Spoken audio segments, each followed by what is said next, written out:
cancer surgery on my face today, and I'm not going to be on camera tonight. Understood, sir. Chad, I'm not sure that your mic was working. If you can look into that, please, for your presentation, that would be helpful.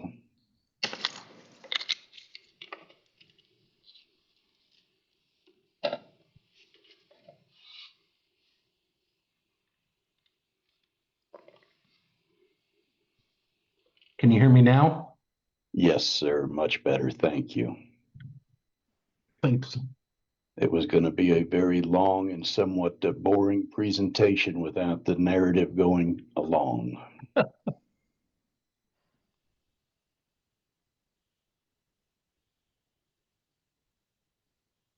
Looks like we have a very full crowd. The good news is I have capacity for as many of you who would like to join.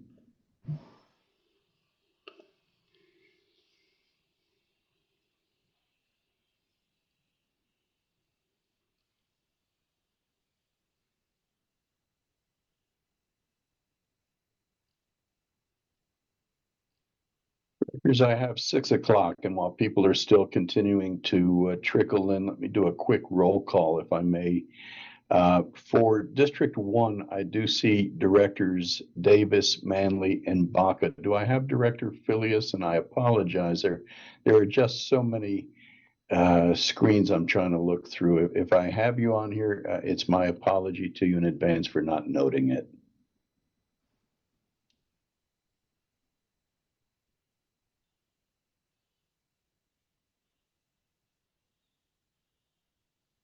Director Filius, are you on with us? Let me come back to Director Filius then. For directors in District number 2, I show all directors, though I don't see Director Hobbs. Director Hobbs, are you on with us? Yep, I'm here. Oh, there you are, right? I apologize. You were right in the middle of my screen.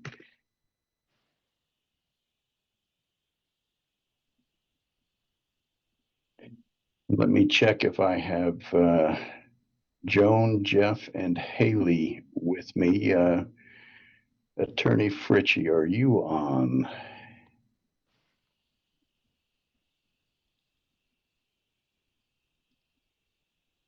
Attorney Trecorici or Attorney Erb, are you on?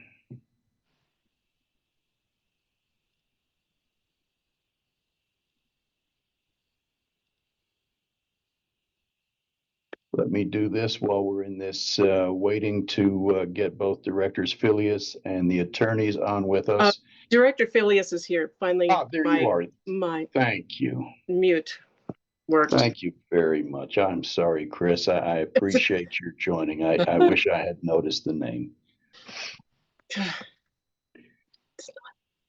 Directors, while we have, I am waiting for the attorneys to get on. Let me do this, if I may. There are a lot of people, again, from the community. I'm going to open the chat and allow, if you would please, if you're wanting to address either of the boards this evening, I will open the chat. If you would be kind enough to let me know that you would like to address the board, then we will make that happen here.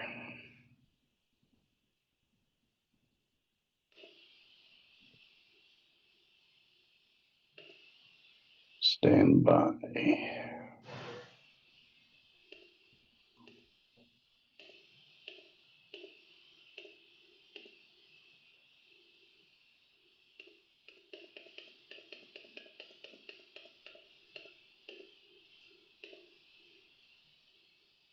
The chat is now open for those who would like to sign up. Please do so. I see I have Joan joining us. Thank you, Joan. Let me see if I have Jeff or Haley. I do see Haley is on with us, and also here, Dave. Thank you. So I have everybody I'm expecting for the meeting, and I have full compliments from both boards, Jeff and Joan.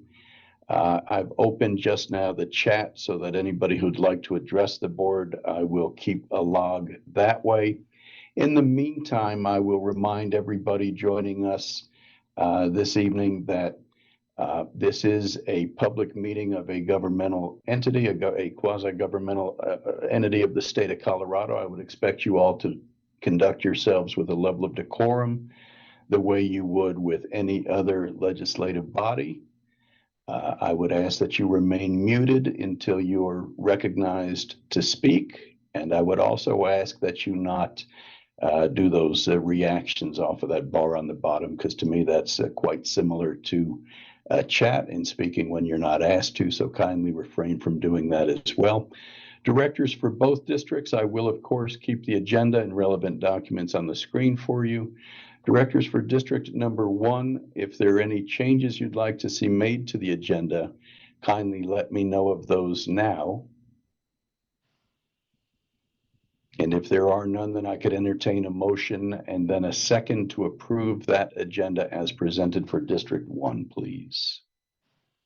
Hey, Dave, I am just gonna ask I'm not sure who asked about separating the meetings, but if no one has, can we remove Jay? Because I'm not sure.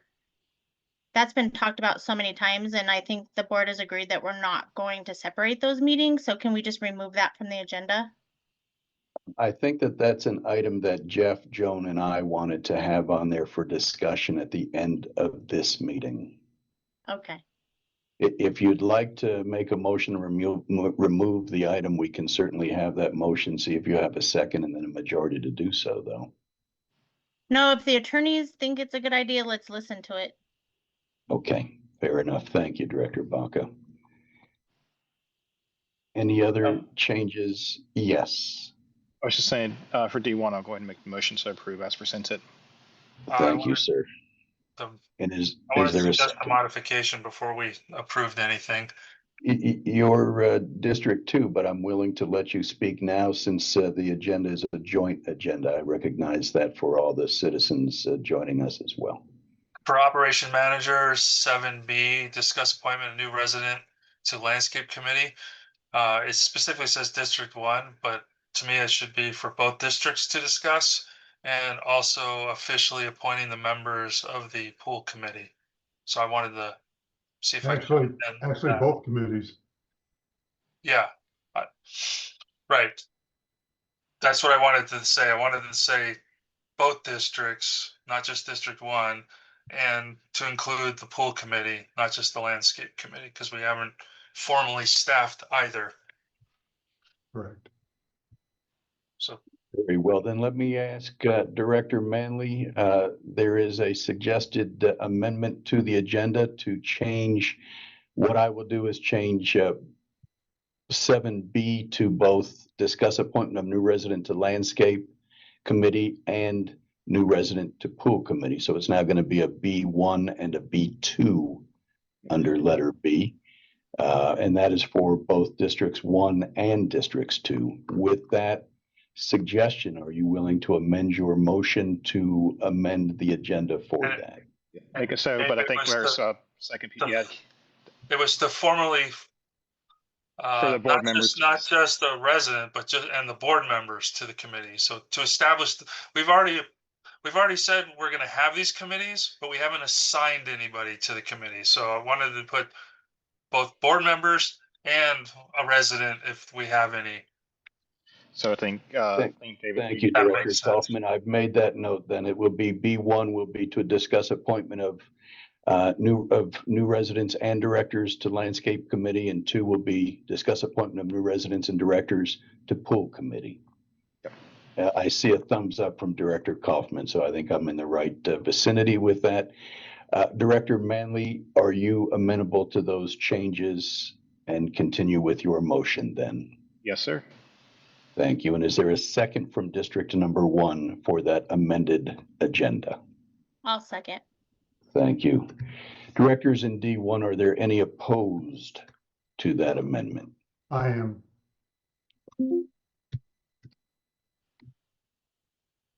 That has been noted.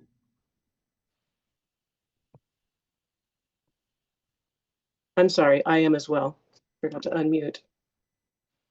Fair enough. So we will have to then, since we're not going to approve an amendment from District Number 1, we go back to the discussion of the agenda. Are there any other changes you'd like to see made to the agenda, directors from District 1, or is there a motion to approve it as it was presented? No, the minutes from, to approve May 29th special meeting, it wasn't a special meeting. As everybody is aware, that got the copies of the agenda, it was a work study session. So that's bogus, as well as the fact that there was some incorrect data on the July 2nd meeting. So neither of those are worth approving.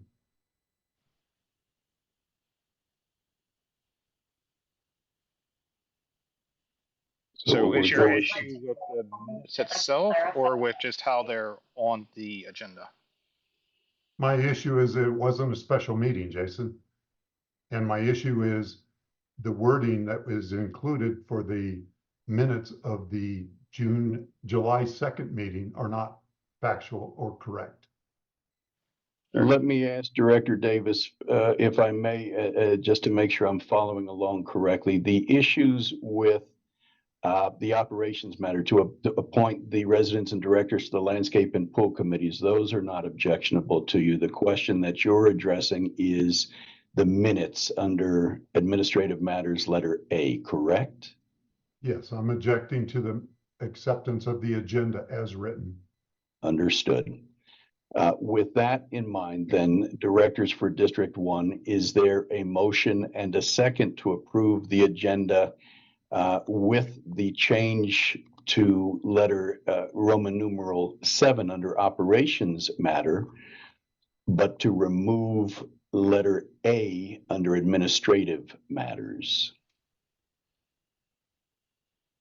I'll make the motion. State Thank it you, and it's- one more time. Sorry, David. A second. I'm trying to multitask. I So I second. have a motion and a second. It sounds like there is a discussion from one of the directors. Oh yeah, could you restate what the motion is? Sorry, I was multitasking trying to look over something. No problem. The motion that has been made and seconded is to amend the agenda to include Roman numeral 7B 1 and 2 to discuss the appointment of new residents and directors to the landscape and to the pool committees, and to remove letter A under administrative matters regarding the approval of the minutes from the May 29th and July 2nd as it's shown on the agenda. I would actually not. I would disagree with that only because we still need to get minutes approved and out there. I think there should be more of a discussion about what people have issues with on that piece of it. If it's just that it's called a special meeting, if we call it that it was a study session, like, are there any items underneath that need to be modified? Like, let's modify the agenda, say May 29th study session, and we can still have the discussion around what the July 2nd issue is that's being talked about. Because I'm taking a quick glance over it, trying to figure out what's being the major red flag on it. I will admit my memory is not the best, so the fact that it's been 2 months now, I would love to have that Need me discussion. to send you even the more agenda? detailed. Do I you have it need right me here in to front of send you them? Okay. For clarification, directors, you can approve the agenda with the July 2nd minutes being on there. And then when we get to the July 2nd minutes, you can make changes to Exactly. those minutes. I'll ask Jeff, though, to jump in and discuss the question that seems to be circulating regarding the May 29th meeting. Jeff or Haley, if you'd be kind enough to address the mechanics of that, please. Yeah, so thanks, Dave. So yeah, the May 29th meeting was a study session, and pursuant to statute, there's two types of meetings for special districts. There are regular meetings, and those are the ones that the board sets at a meeting and says this is our regular meeting schedule for the year. And then there's special meetings, which are meetings that are called by any director at any time. So basically, as long as a quorum can show up, then you have a special meeting. Study sessions are a type of special meeting.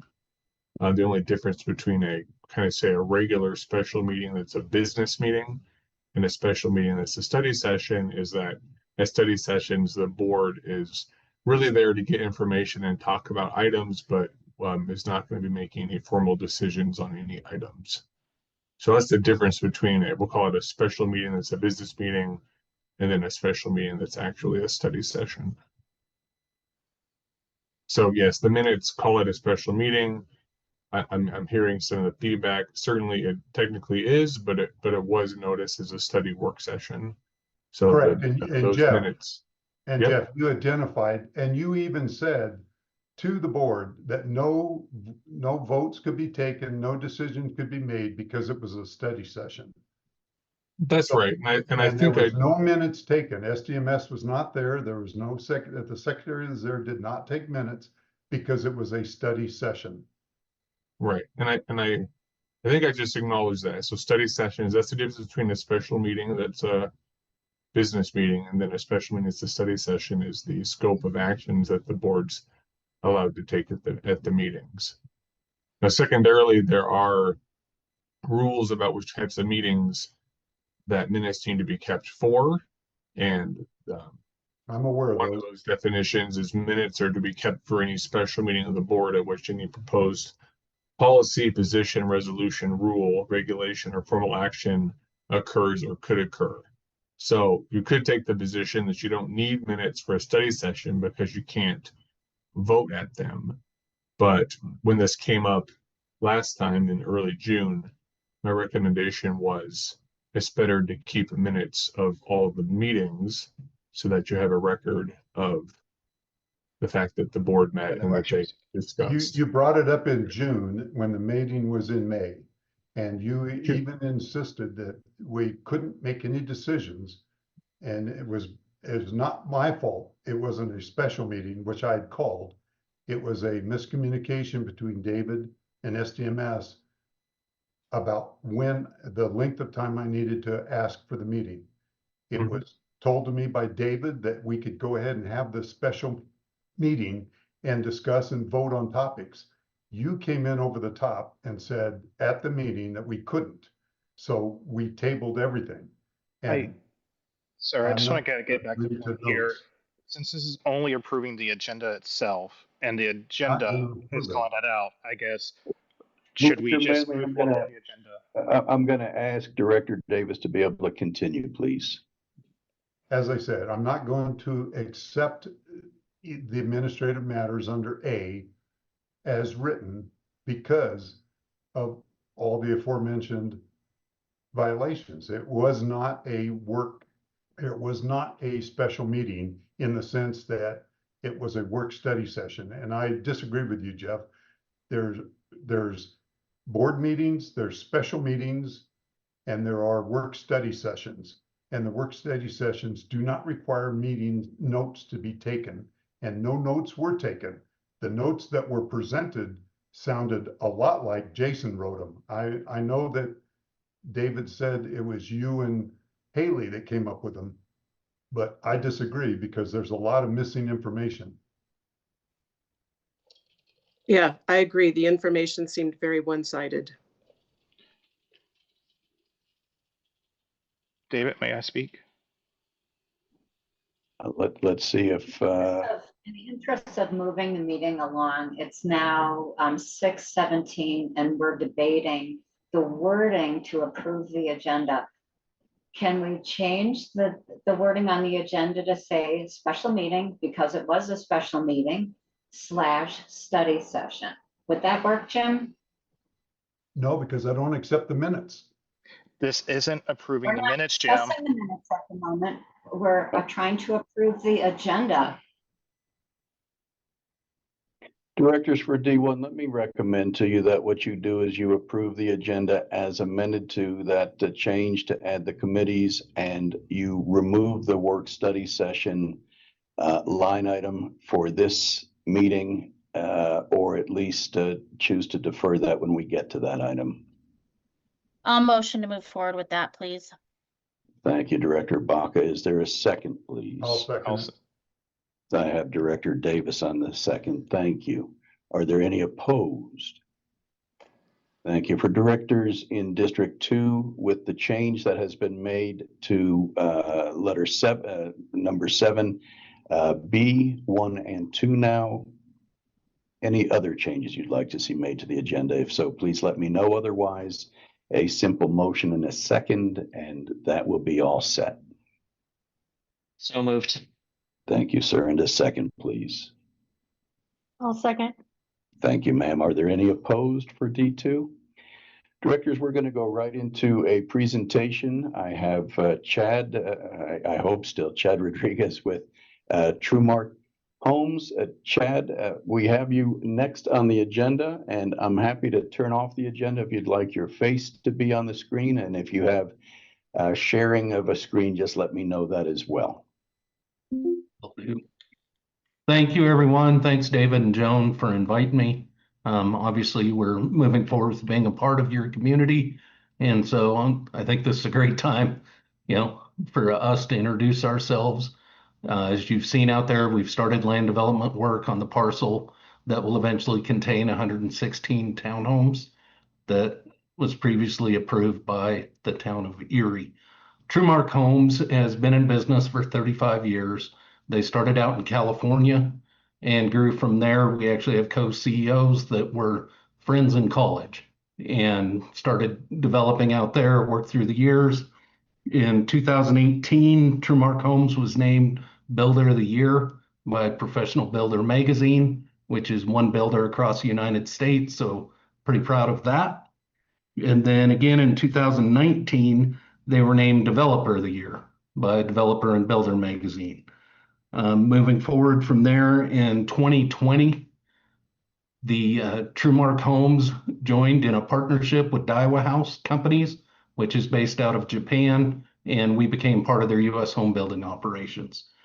And roughly 4 years ago in 21 is when the Colorado division started work in Colorado. The first communities we were in were up in Windsor, Colorado in Rain Dance. And so we've been working through those, building homes up there. I don't know how many people have looked on the internet to find out who we are, what we are in Colorado, but I thought I'd give you a little background.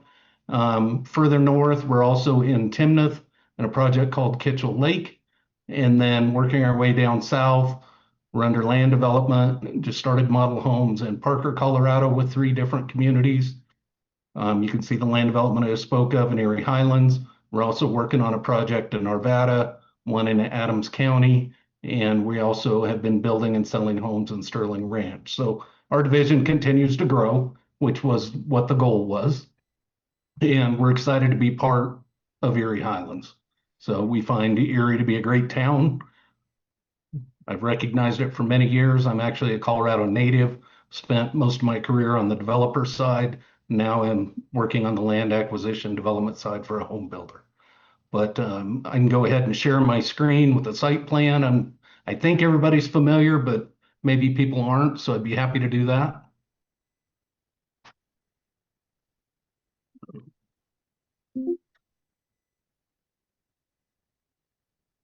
Hopefully this all came up for everybody. So this is the southeast parcel that's remaining, that's residential within the Erie Highlands master plan. Within this area is where the 116 townhomes will be located. We've just started what is called over-Xing the site with moving the dirt, etc. Anticipate most of the horizontal civil construction activities should be complete roughly May, June of next year, depending on what kind of winter we have in Colorado. After that, then you'll see us start building, obviously, the townhomes, each building by building as we go through it. So if there's any questions on this, please let me know.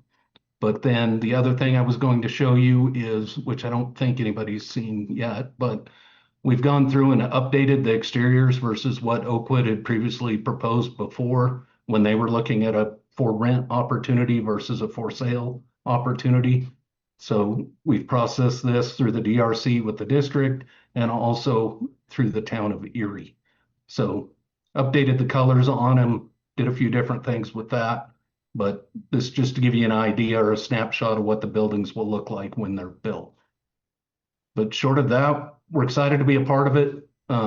Always available. Reach out to David. He has all of my contact information. If you guys have questions along the way, we want to be a partner in the community. We don't want to be at odds with the community. So there's things that happen on a construction site with trash, blowing dirt, any of those types of things, please let us know. So short of that, short and sweet, just to let you guys know who we are and what we're planning to do. I see a raised hand. We're not going to be taking questions, but thank you, Chad. If somebody'd like more information from Chad, please feel free to reach out to me and I'll be happy to put you in touch with Chad. Thank you, everyone. Thank you, sir. All right, directors, let me share the agenda so that people are able to follow along again. You'll notice on the agenda, we are on the second page and we've finished TrueMark presentation. We're into the public comments portion of the meeting. Directors, for this portion of the meeting, I'm going to first go with the people who signed up on the chat. The first name I have is Christy Cowers, and Ms. Cowers and anybody else who would like to address the board. When you begin speaking, let me know if you'd like me to put the clock on the screen for you. You do have 3 minutes. I would ask again, everybody else to please refrain from making any reactions or comments during the presenter's time. At the end of the 3 minutes, I'll be shutting people off. So Ms. Cowers, if you are ready, kindly let me know if you would like to have the clock on the screen for you. I'm ready to go and I have timed myself. Perfect, then go ahead, ma'am. Christy Cowers, 100 Pear Lake Way. I volunteered to help collect signatures on the petition to recall Metro District 1 Treasurer Christine Filius. My motivation was rooted in frustration and lack of confidence in her leadership. My experience has been nothing short of a true pleasure. I have enjoyed the opportunity to meet many residents and homeowners in our community and to hear about friendships, neighborly stuff, and college students who are going to be our next leaders. This is an amazing community. I would be remiss to not mention that I have also heard tremendous, widespread anger and frustration about D1's current president and treasurer.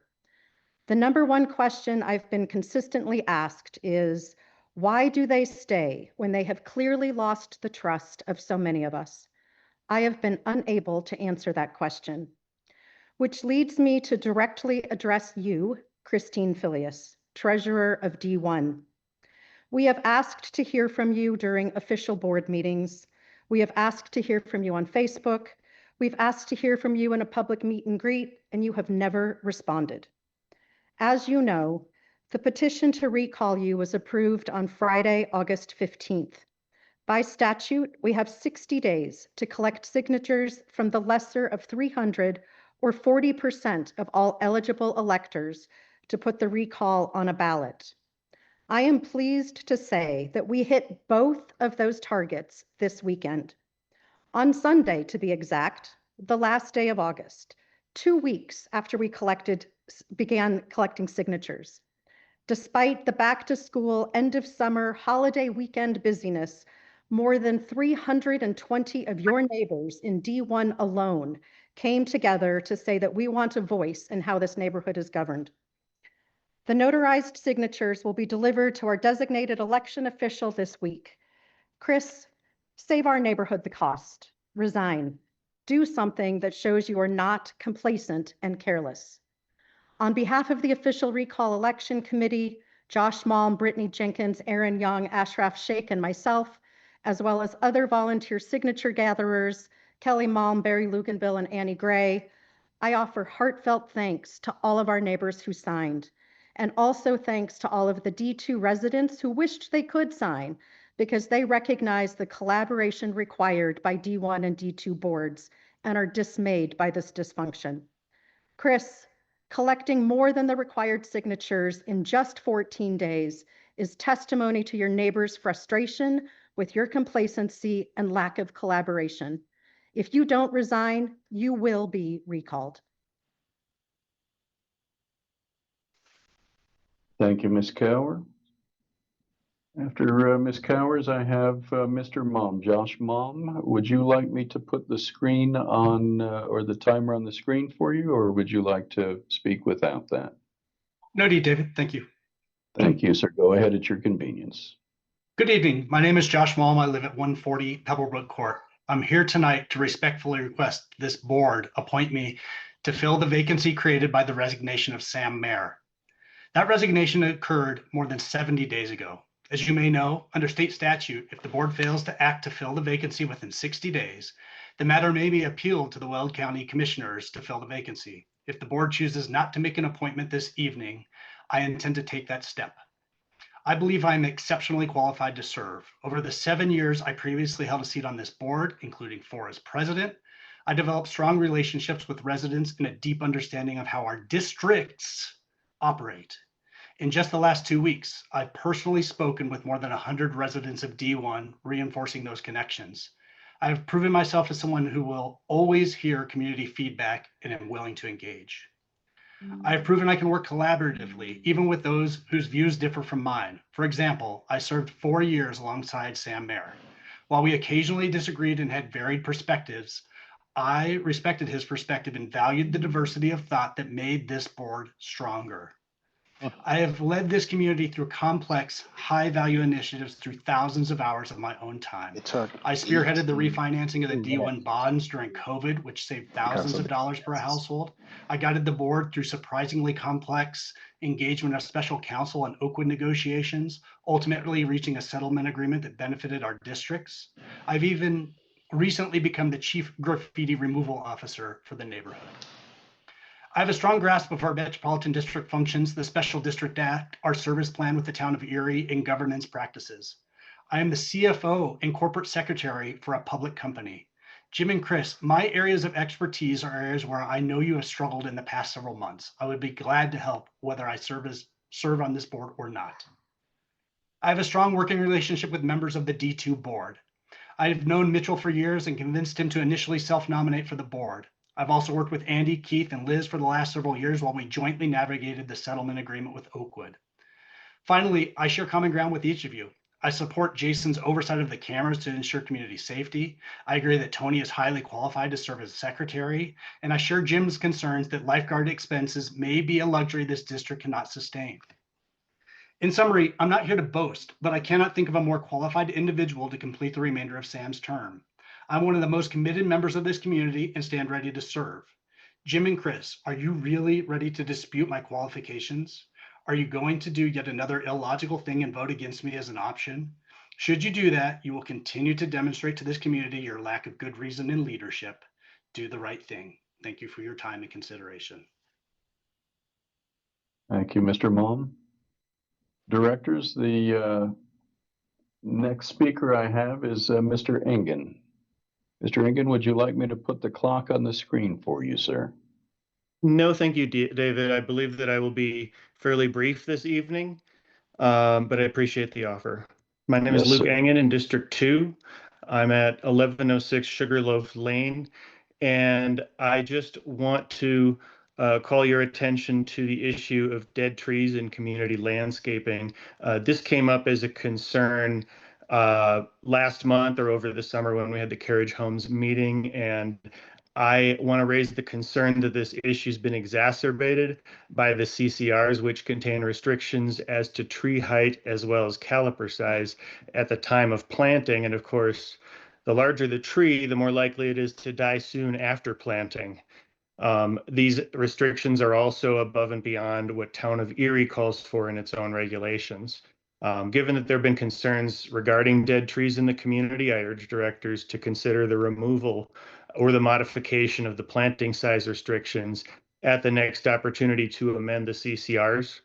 And I thank you for your attention and your service to the community. Thank you, Mr. Engen. Next speaker I have is Mr. Bell. Mr. Bell, would you like the timer on the screen for you? Thank you, David. I think I'm good. I have my statement written down. Fair enough, sir. Go ahead, and your 3 minutes begins when you speak. Good evening, directors. My name is Brandon Bell, and I live at 76 Piney Creek Lane. Many of you know me from the Erie Town Council, but tonight I'm here to speak to you as a resident. Tonight, I join with many residents who have asked for Directors Davis and Filius to step down. I want to thank former Director Mayer for stepping down and thank him for his past service. This recall effort is not about getting revenge or a means of harassing neighbors. I have no ill will towards Directors Davis or Filius and consider Director Filius a personal friend, and it truly pains me that we are so far down this path. However, this is not about friendships or personal feelings. The issue here is a loss of trust and accountability. The focus of this recall and the resignation of former Director Mayer rests solely on Director Davis's shoulders. In fact, Director Davis, the only reason that you're not being named in the recall is due to a change in state statute requiring 6 months of service prior to recall. But it has been your actions more than any others that have brought us to where we are today. Director Davis, you stated in the past that you did not support the separation of District 2 from District 1, and yet here on the agenda in the meeting this evening, you have an agenda item for holding an independent D1 meetings, rather than the cost-saving measures of holding all district meetings together. For someone that has complained about increasing costs to the districts, this makes zero financial sense. You also stated in previous meetings that you were not trying to override the agreement of District 2 maintaining covenant control, and yet here we can see an executive session item tonight that is specifically about covenant control enforcement. Your refusal to make an appointment for Director Mayer's vacancy, which could lead to return to conducting the district's business, shows that you are more interested in pursuing your own agenda than doing what is best for the district. That seat and your seat belongs to this community. We deserve a right to be represented, and you are denying that because it is clear that any appointment will result in your removal as board president. In addition, it is completely ridiculous that Director Manley or Director Baca have not been selected to fill the secretary position. Both Directors Manley and Baca are listed as the current assistant secretaries. Personal squabbles should not prevent the appointment of this position. It is time to step back to reality, regardless of personal feelings or conflicts. This recall is going to happen and will likely succeed. For the sake of this community and to present costly measures, I'm pleading with you both to step down. We bypassed an election this past May to prevent the costs of the district, but this also points out that Director Davis, no one elected you to the district, and it's clear from the public backlash there is no support for your efforts to override covenant control and run District 1 independently. Please do the right thing for this community. Thank you. Thank you, Mr. Bell. Next person I have is, I'm sorry, Mr. Scheich. Or is that Miss? I apologize. Mr. Yeah. Mr. There you go. I apologize, sir. 159 Piney Creek. Yep, that's me. Perfect. And would you like the clock on the screen, or would you like to speak without that? No need. Thank you. Thank you. Time will begin when you start speaking. And honestly, thank you for that, for the time. And honestly, I hadn't intended to make any public comment today, but after looking at the agenda, and the items that Brandon Bell so eloquently laid out as the items of concern for District 1, as comparing those to what's on the agenda for District 2, which is already starting budget discussions and other consequential matters for the neighborhood. I just had to point out that we're still stuck on squabbles, like 20 minutes of what do we call a meeting or how do we approve an agenda, rather than, getting about the business of governing our town and our district. Sorry, not our town, our district. I can't, I'm on the recall committee. I can't say any stronger that I believe we need a change in leadership, specifically aimed at directors Filius and Davis. And it's time for them to get out of the way so our district can move forward with consequential matters. Directors, please step down. We need governance, not your petty squabbles and grandstanding. Thank you. Mr. Scheich, thank you. Next person I have is Miss Annie Gray. Miss Gray, would you like to have the timer on the screen for you? No, that's okay. Fair enough. The time will begin when you start speaking then. Thank you. Okay. So for the record, I wrote this while Jim was bickering over terminology over special meeting and study session. And that's how long you were bickering. Anyways, it's time. It's time to just step down. Jim and Christine, we gathered more signatures than required to start the recall procedure in 2 weeks. Jim, the only reason you're not right there next to her is because by law we can't recall you yet. And you know fully well that the community feels the exact same way about you as we do about Kris. We're tired of the drama, we're tired of the negativity, and we want to get back to normalcy. At this point, you are disrespecting your neighbors who all live in this beautiful community together. And as a taxpayer, I am furious about how flippantly Jim wastes our money. The fact that it is our treasurer who is forcing us to waste our money on this is ironic and laughable. If you have a single ounce of decency remaining, step down. Enough is enough. We are all tired and we want to move on and heal. And as a separate aside from this, I did not write this part down earlier. I sincerely want to thank everybody in our community who has come together to voice their opinions, to put their signatures down and show up. I know it is not easy to do. Well, we all have busy lives to track down everybody to do all that. I appreciate you so, so much. Thank you. And I'm done. Thank you, Ms. Gray. That's all I had on the chat to sign up. I would ask, I see my friend Dennis. Dennis, I see your hand is up. Are you looking to address the board as well? If I may, yes. You may. Would you like the clock on the screen, sir, or would you like to speak without it? Oh, David, I'm not even going to come close to 3 minutes. I'm really not. I do want to start out, though, by saying to you, David, again, you know how to manage a meeting, my friend, and I appreciate you. Okay, that was a compliment. Now the stick. Dude, you have got to give us more than 1 hour notification of these meetings. We really need these email notifications to come out. Now I'm looking down there and seeing 82 people are here. Kind of think that's because Jason said, hey, we're having a meeting. So if you could just put that on your action list, I'd appreciate that. We need a secretary, District 1. And Josh, you know I respect you. I don't always agree with you, and that's fine because we know that about each other. I would support you being the secretary. So I don't know if I'm allowed to do a second or not, but I really need you to be independent. The secretary, I mean, we have a 5-member board. Right now it's divided 2-2. Whoever is the secretary is going to be the deciding vote. And I don't want somebody who's just going to go with the flow. I want somebody like you used to be, and I'm hoping you still are, who's an independent thinker and is willing to speak their mind and vote accordingly. To that same point, Jason, I really need you to commit to this community that whoever fills the void, they are allowed to vote by their conscience. If it's not the same way that you wanted to vote it, so what? That's what a democracy and a republic is. Allow them to vote.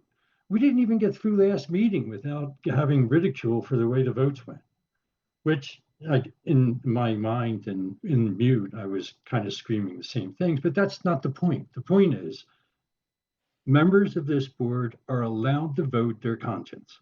And I really am looking for you to commit to allowing that to happen. Okay, I'm done with that one. Moving on. The videos. I am going to suggest this. Not suggest it. I think I'm going to demand it. If there are any residents that are allowed to view these videos, the security videos, then I too am allowed to view them. Not just one person, me too. And I guess lastly, David, I think I still have a lot of time left, but 2 things. The cease and desist order, in all likelihood, Jason, you're going to be president. And I would expect you to do what Jim did. If somebody is compromising confidential and privileged information, I do expect you to take the right steps and make that stop. And then lastly, pool committee. Dennis, that's it for your time. I apologize. I gave you a couple extra seconds because you Thanks, took Nate. me to task to begin. Put me on And the pool committee. I would like to offer an apology to you and to the rest of the community, Dennis. I did instruct a staff member to send out the usual email on Tuesday of last week. In fact, on Monday, I said, please send this out Tuesday morning, received an email. It will be done Tuesday morning. It was only an hour before this meeting began that I heard from Director Manley and Mr. Mom that in fact, that email had not gone out. So my apology. Travis was on vacation. I had somebody else filling in for him, and I thought that it had been handled. Certainly, it was my intent to ensure everybody had this information a week earlier. I see I have an Emily. Emily, are you wanting to address the board during the public comments portion of this meeting? Yes, please. I have a Would you point of like order. this? I'm sorry, David. Yes, Director Point of Davis. order. The rules of decorum limit that both the boards voted on limit comments to 15 minutes. We've now gone almost 16 minutes. And we need someone from D1 board to make a motion to extend that time. Otherwise, we shut down public comments. And I'll make the motion to extend public comment. And I'll second that. I've got a motion and a second from the D1 to extend. Directors in D1, are there any opposed? Yes. Opposed. I have 2 opposed in D1. Directors for D2, would you like to extend public comment? Yes. So moved. I have a motion from Director Gonzalez. Is there a second to extend from the D2 board? I second. Director Hobbs seconds. Directors in D2, are there any opposed? Emily, would you like to have David, I am going to adjourn this meeting for D1 and leave the meeting. Thank you. Hold on one second. I want to say something. Jim, if you could please. Please, Director Baca, you cannot adjourn a meeting, Director Davis, simply by saying it's adjourned. It requires a vote of the board. Directors in District Number 1, do I have a motion to adjourn the District 1 meeting? So moved. Is there a second, please? Is there a second to adjourn the meeting for District Number 1? If there is no second, the motion dies. Directors for District Number 1 and District Number 2, the public comments portion of the agenda continues. Emily, I apologize for the interruption. Would you like me to put this clock on the screen for you, or would you like to speak without it? Put it on there. I will put it on there, absolutely. And before I start, David, I would like to note that Jim is no longer, it doesn't seem he's in the meeting anymore. It seems he's left. I believe that is correct. Director Davis, are you still with us? Director Davis has left the meeting. With that in mind, directors for District Number 1, I need to have, anytime there's a meeting, I have to have a president for the meeting. Would the board of District 1 like to appoint a temporary president for purposes of the meeting tonight, please? Yes, I move to appoint Jason. Is there a second to that, please? I'll second it. I was actually about to do Tony, but thank you, Tony, for speaking before me. No, you're welcome. Thank you. Are there any opposed? All right, thank you very much. Emily, I will put that on the screen for you right now, and when you begin speaking, I will start the clock. I just want to state, Emily Clark, 1098 Highlands Drive. I'm not a part of District 1, but I have been really just enthralled with the Facebook drama, although it is kind of embarrassing to any potential new residents that somehow sneak into the Facebook group. They can see that. But I would just like to request that if there is anything that we as residents can do for Jim and Kris to willingly step down, like sign a petition that, hey, we're not going to be mad, or anything that's not forcing them, anything that we can do, is there a way that they would willingly step down? I think that everyone would be open to maybe a compromise or something of them willingly departing from the office. But also I'd like to just note that I'm sure everyone has noticed that Jim did not want public comment to continue, but he was cool with talking for 20 minutes about, the agenda, semantics. So, with that being said, that's really all I have. And I just, would love if this could be resolved in a civil, neighborly manner and not waste more resources. Thank you, Emily. Directors, I have Lorian Lippin is next to speak. Lorian, would you like me to put the clock on the screen for you or not? That should be not necessary, and thank you for pronouncing my name correctly. Yes, ma'am. I All remembered right. from last month. Thank you very much. So Lorian Lippin, 1201 Sugarloaf Lane. I live in the carriage houses. The 3 items I'm speaking to are related to the design standards, the front end of the front irrigation of the carriage houses, and then the last part is sump pump valve maintenance, valve check maintenance. First and foremost on the design standards, and I think it's applicable to the conversation today about appointing a new resident to the landscape committee. Those design standards related to design standards for single family detached homes do need to be updated. We when we moved in, complied to those 2021 rules, only to find out that many of the rules have changed. So while we had complied with it, it wasn't the actual design we had intended to want to install. It would have actually cost us less. So just as a point of note for the other remaining carriage houses, it would be nice if those rules had, even if they had some type of an amendment added to them. Second component on irrigation. What is the best way to raise an issue? And the reason being was at the time, back in May, my neighbor, where we share in the front end irrigation, had some pooling. She raised the issue. My husband raised the issue in June. I raised the issue in July. So it is now fixed, but it was fixed due to our landscaping installed. But the main thing I want to raise there is because I know many of us have seen all of the different irrigation issues that we might post on Facebook. So if there's a better, faster way to post these and get them addressed, or at least noted, I would appreciate to know how to do that. Because the third issue that came up, some pump check valves.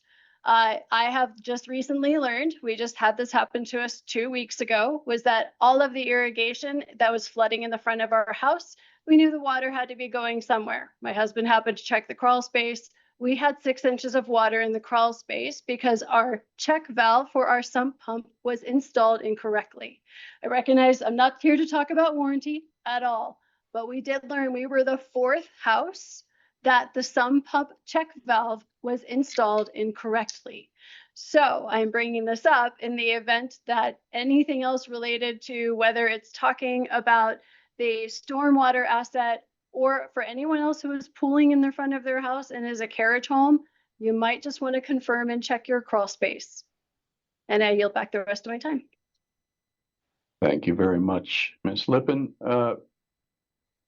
Directors, let me do a quick check. I have 4 screens to go through, but I'm not sure I have a quorum in district number 1 anymore. Director Filius, are you still with us? She left. Yeah, Okay. Haley and I also just noticed that. So you're right. There's only 2 of 4 board members, which is not a quorum. Yep. So District 1, there is no meeting remainder for you this evening, no additional action. You certainly are welcome to stay on the meeting, but there's nothing you can vote on this evening without a quorum. That's Can we going to move this still along. address the public afterwards? If you kindly, Director Manley, let me see what I can do to keep this clock running. I don't want to make this a 4-hour meeting any more than anybody else on this call wants to. If I might propose, if the D1 meeting has ended and Director Manley and Baca are now attending it as residents, D2's public comment is still open. Just throwing it out there. Good enough, Director Gonzalez. I love the thought process. Anybody else who'd like to address the D2 board, now would be your opportunity to do so. I see Jason M. would like to do that. Jason, would you like me to include the clock on the screen? Oh, that's Jason, man. Son of a gun, you got me. There was one resident with a hand before me. Michelle, you had your hand up beforehand, so I will let you go before me. You still had. I see your hand went down. Yeah, her hand went down. So if you'd like to speak, Miss Ferroli, please let me know. I Yes, see your hand is back up. Michelle, would you like the clock on the screen while you No, speak? that's okay. Good enough. Go ahead. I'll begin the clock when you begin speaking. I am Michelle Farioli. I'm at 251 Pear Lake Way. I wanted to address the board members that seem to be causing lots of issues in terms of not listening to what the residents want. But they are no longer here. So I'm not sure as a resident how we are supposed to proceed in these situations. So many of us are giving up our time. My kids are in the bath right now. I'm not with them. I'm not hanging out with them after a long day of work because I am trying to participate in community. And this is just ridiculous. My toddlers are better behaved than some of these people on the board. So I'm not sure how to proceed here. And I would take any suggestions. I also want to say, although the people who are voting aren't here, I think that Josh Mom is probably the most qualified person to take the next secretary position. So I want to put my support for that. And that's it. Thank you very much, Michelle. Next, I had Director Manley of District 1. Do you still wish to address the board of District 2? Yes, Dave. Thank you. So would you first and like the foremost, clock on the screen, sir, or would you prefer without? without, I'll do my best. Good So enough. D2, thank you for allowing me to continue in your meeting. First and foremost, community, I just want to say thank you all for showing up, stepping up, letting your voices be heard.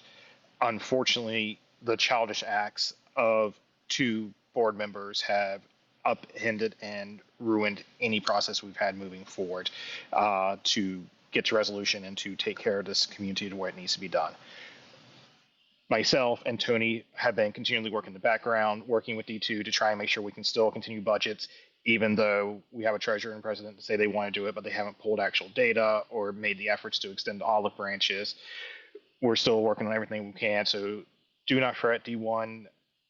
Tony, myself, and others are still working diligently to try and get things happening to ensure that we continue outside of the chaos that everyone is seeing. It is difficult. David and team have been amazing. SDMS has been good at making sure that lights are still on, water's still running, but it's going to get more difficult before it gets better, unfortunately. Please just continue to let your outpouring of support be out there. Make sure your voices are heard. Dennis, I did want to address your comment. I can promise you, yes, everyone will be able to vote the way they do. Part of it is debate. Unfortunately, part of it for me is calling out the lack of transparency or what should be there for the community. So I'm always going to do what I can to speak for community. But the one thing I can promise you is Josh and I, while we may not always see eye to eye, in fact, we did not see eye to eye more often than sometimes we did see eye to eye, we are able to come to amenable methods to get to a solution. And that's my piece is I don't want my way or his way. I want a solution that is driven for the community. And I will say that is one thing Josh and I were always able and willing to do. And something that no matter who serves on the board, I think should be there is we want the solution to be for the community. So even if when I move away and not here, that's what I want this board to be is a community driven piece. So that's all I would say to that piece, Dennis. And happy to have a conversation and sit down with you on it. All right. And then from there, I'm done, my friend. Apologies. Thank you, Director Manley. Director Baca, as a courtesy, since we've extended this to Director Manley, I would offer the opportunity to you as well on behalf of Director Gonzalez, who I'm sure would welcome it. But I would ask others who are joining, unless you have something new really to add to the overall discussion this evening. I'd love to be able to get the D2 board moving along and get them out at a time where they can all enjoy a little of their evening before bed. So Director Baca, please feel free to take your 3 minutes. Do you want that clock on the screen, or do you have to No, I speak? got it. I'm not going to be 3 minutes, but I didn't know how to raise my hand, so thank you for offering that. I just want to say I'm sorry. I'm sorry to all of D2. I'm sorry to the residents. This is not at all how I want to see this board operating. And I'm apologizing because there are some of us that do know how to act in a professional and adult manner. And so I'm sorry that you're being dragged through this. I promise that I will stand on this board and try everything I have in me to make it better. I know that there's tons of time that has been put in on D2, and I just want you guys to know that we will work with you hand in hand and get this community back going in the direction that it's supposed to be going in. And I just want to say thank you to Josh. I know you stepped down because you had family and other things, and you thought that you were leaving in an appropriate time. But thank you for seeing the need to turn this downward spiral. Try to help us turn it around. So thank you for that. And thank you for the community. You guys are awesome. And I just hope that we can do our part and along with D2 and start moving in a positive direction and get this all behind us. Thank you, Director Baca. Again, I would ask anybody from the community who wants to speak, you certainly have the reason to do so. If you would like to, you have the right to do so. I would ask, though, if you would weigh your right versus the rights of the D2 board to be able to have lives as well and not have to stay on this call until 10 p.m. this evening. Anybody else who'd like to address the board, now would be your opportunity. Going once, raise your hand if you want to do it. Going twice. Directors on D2, let me put the screen back on the agenda back on the screen for you, and we're going to make this a fairly quick meeting now, is my hunch. And Dave, Directors, sorry to yes. be an interrupter. Jeff, please. Wanted to check in with Jason and Tony. As you know, I'm legal counsel for District 1. D1 doesn't have a quorum anymore. Just wanted to touch base with the two of you about if you would like me to stay on or if you'd like me to drop off. Jeff, you could drop off. I was going to say, yeah, Jeff, only because it is, while you're a district for D1 or lawyer for D1, we are a community. I do feel like it's important for you to be well informed and know what's happening, to know their emails that happen back behind the scenes. And while I hate the waste of money and directors dropping to not make it an official meeting, I do think it is important, and your advice both to myself and Tony afterwards based on things that are discussed in this call might be beneficial.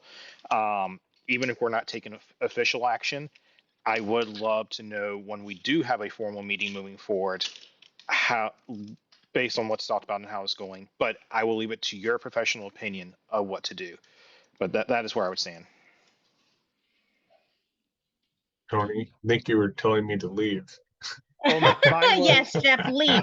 No, I just don't want you. I don't want to waste any more of your time. And if we can't vote on anything, I didn't realize that we're going to be going through. Are we going through anything that is financial on our side? There will be no further.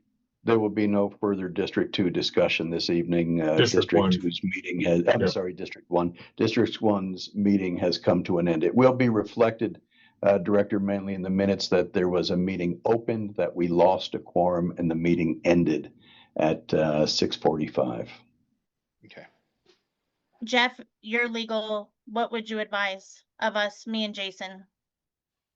Well, this is what I'm going to do. I'm going to stay on, but I'm not going to run the clock anymore because I think Jason's point's fair. I would like to know what's happening, but you don't have a quorum, so how about that for a solution? Thank you. That's unfair to you, Jeff. Sorry, that's okay. That's what I'm going to do. Well, let's get it going, and then maybe it won't be too long. We'll talk about it later. If it's 3 hours, maybe I'll change my mind. Yeah, thank you, Jeff. I'll shut up so we can move forward. It shan't be 3 hours. Jeff, do you want to consider offering anything to our friend Haley as to her opportunities? Oh, no. I'm here for the long haul, Dave. Thank Yeah. you, Then let's Al. keep going, directors in District 2. District 2, worries. you have the minutes of the July 2nd meeting and July 24th meeting in your packet. If there are any questions on those, corrections, additions, deletions, changes, let me know. Otherwise, I would take a motion to approve those as presented, please. So moved. Thank you, sir. And a second. Thank you. Are there any opposed? Directors, for District number 2, you have the claims that you see on the screen and were in your packet. If there are questions on those claims, please let me know. Otherwise, I could entertain a motion to ratify approval for the payment of those claims, please.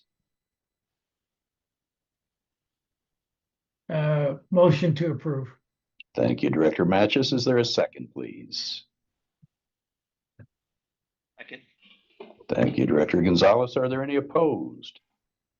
Directors, for District number 2, I'm going to put the financials on the screen for you. You also have these in your packet. First page up is the schedule of cash position. Since I can't read it, I don't expect you should be able to. That hopefully is a little better. These are through the end of July. As you know, we were a month behind based on the timing of your meetings, but through the end of July in the operating fund, you had just under 293,000. In the debt service fund, you had $1,914,000. And in the special revenue fund, or the carriage homes fund, you had just under 63,000. Questions on the cash position schedule? Let me go into then the balance sheet. The things I want to show you on the balance sheet are just really a couple. I want to show you first your property taxes receivable. You'll notice when we go through the income statement, you've received almost all of what it is you're supposed to have received in property taxes, and I would anticipate the remaining tail you'll receive by the end of the year. The other thing I want to show you is that you have a due from amount of $59,000. District 2 has advanced funds into the carriage homes fund. And this is really just a question of timing more than anything else. This is how Caitlin is accounting for funds, running them through the District 2 and then paying for the District 2 carriage homes out of those funds. So this is somewhat misleading to make it look like you're actually owed $60,000 from that special fund. It's just a timing issue, is what you have right there. I do want to show, and I'm not sure, I just noticed that Caitlin did not include it on this balance sheet, but I'm going to go to the District 1 balance sheet because I do want to show you something else on here, and that is this due to District 1 from District 2, $35,707. The way we're accounting for the joint operating costs is we have been splitting those between the districts and then paying those through either District 1 or District 2 and having the other districts balance create a due to or a due from amount. So effectively, this $35,707 is a true-up amount that is owed by District 2 to District 1 for your share of operating costs that have yet to be paid by District 2. I will ask Caitlin tomorrow why that is not appearing on here. It should also be showing for you as a due from, as a negative. Oh, never mind. Due to District 1, it's right here. I apologize. I don't know how I didn't see that other than it's just too darn small. But you do have that due to District 1 showing on your balance sheet, and that's what that See is. you Saturday. Yeah, David. Questions on the balance sheet? Yes, Director Mattress. It's not necessarily on the balance sheet, but when you had the July Erie Highlands Metro District number 2 total disbursement from checking, I don't know where it is in your. I think my understanding is D1's paying D1 and D2 shared expenses, and as you described, we owe D1 some money. But on the schedule, you need to go down some more, where you actually show the detail. This shows you the payment of claims. That's why I put that on there. If you want me to go back to the financials, I can certainly do that. It's a schedule. You want the income statement? No, it's a schedule of total detail of all the vendors paid. I wish I could move my screen to your screen or whatever. Well, if you'd like to share your screen, I'm happy to do it. I'm I not- assume what you're talking about. Let me open this. I think this is what you're Right. probably talking If you go to about. D2 and look at July, all right, I can understand the presentation of what D2 paid for itself and the carriage homes. Then you show a D1 and a D2 amount. I'm thinking it's shown for presentation to show that D1 and D2 are splitting costs. Yes. But when you come down to the bottom, you should eliminate the D1 portion when you come up with that total, because D2 is not paying D1 for D1's expenses. That came off the D1 schedule. You follow what I'm saying? I do. I think what's important to note, though, is this creates the transparency for everybody to see what the total expenses are. And then it is broken down by district to show what is the actual for each of these. So you have your general expenses for D2. These are unique to D2, your carriage homes, and then that split portion between the two. Right, but the total is not 114,000 coming out of D2's expenses. It's 35,000 less. I think it's just I see what you're saying. So when you're looking at this, I have what you're saying there. You are correct. That amount should not be shown that way. It should be shown the way it is on that sheet that I just had on the screen, this sheet. So it should be the summation of the D2, the carriage homes, and the D2 portion of shared expenses, or total expenses less D1 portion, if I'm understanding you correctly, Director Matchis. And if that is what you're saying, then you are absolutely correct. And the D1 presentation on D1s will be correct because they paid the D2 expense. Yes, yes, you are correct about that. I will make sure that Caitlin corrects that for the next month's report. Right, and on the general fund, the schedule you have up there, Yes, sir. that the caption called District O E&M fee, that's really our service and facility fee. To me, I was confused thinking a little bit that was the carriage house fee.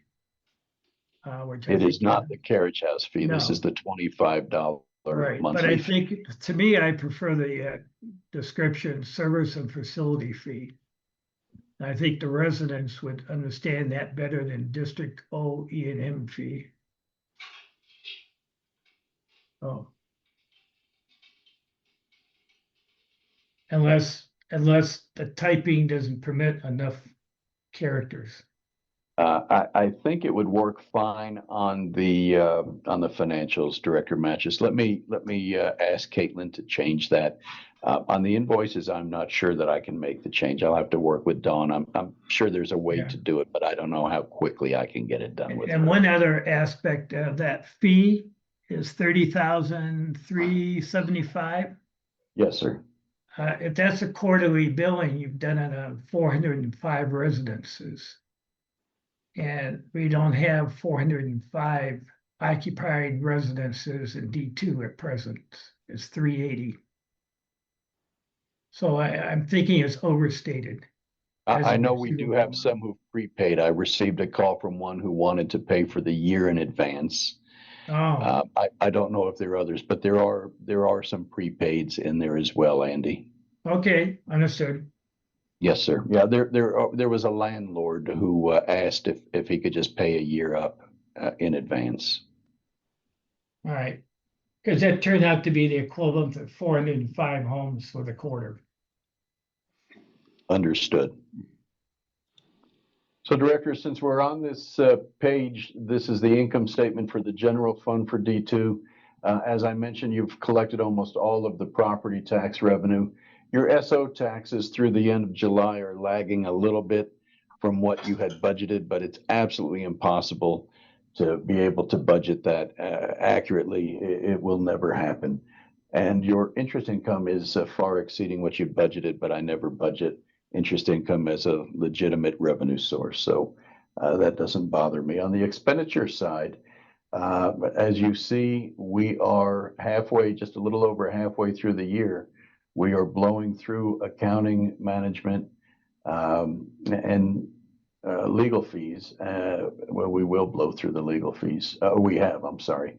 And I think there are a variety of reasons for that we certainly can explain, but we're working on things that I don't think were anticipated at the time Oakwood approved this budget in 2024.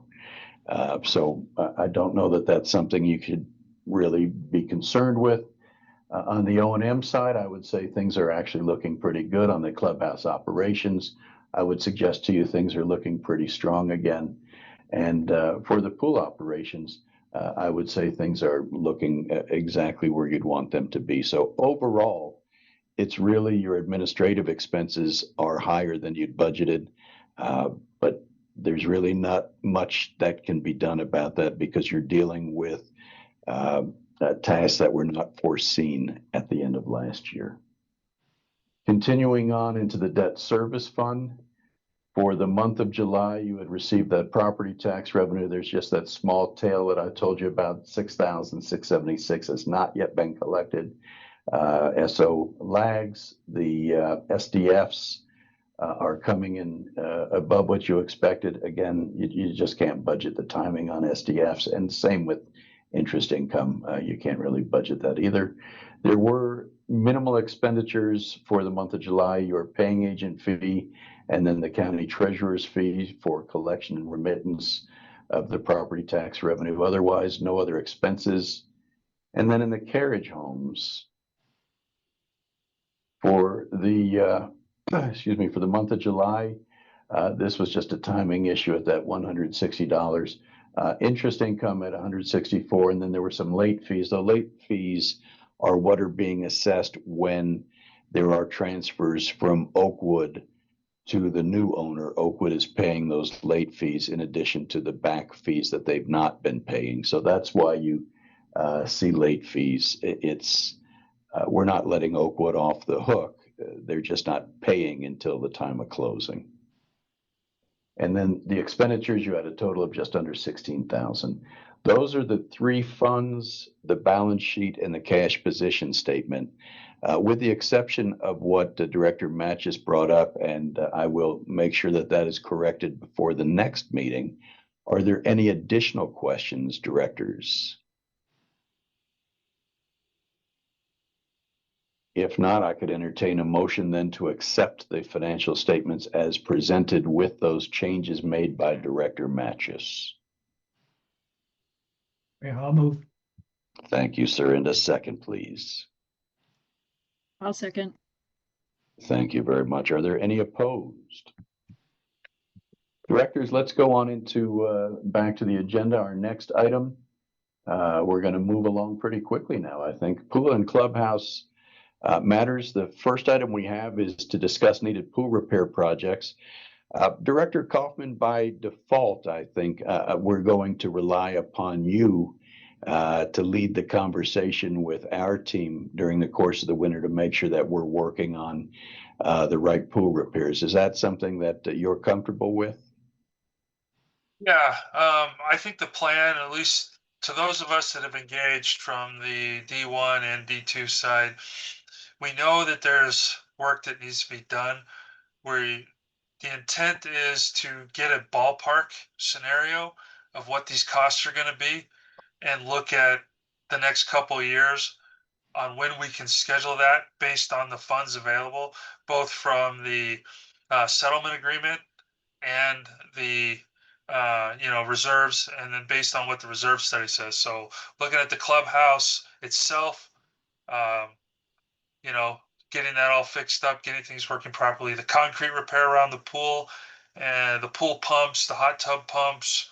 So getting a good idea of what we have coming down the road. And that's sort of the budget conversations we're having. and along with all that is to see what we think we need to get accomplished and when, and so we're prepared, so we're not living and reacting. Thank you, Director Kaufman, and I will note for you that we have started working on mason proposals, requesting masonry proposals.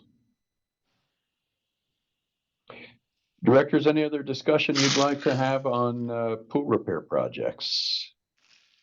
Directors, let's move into the next item then, which is obtaining proposals for 2026 pool services. Now would be the time we customarily would like to reach out and begin the process if you're going to have services for the pool for 2026.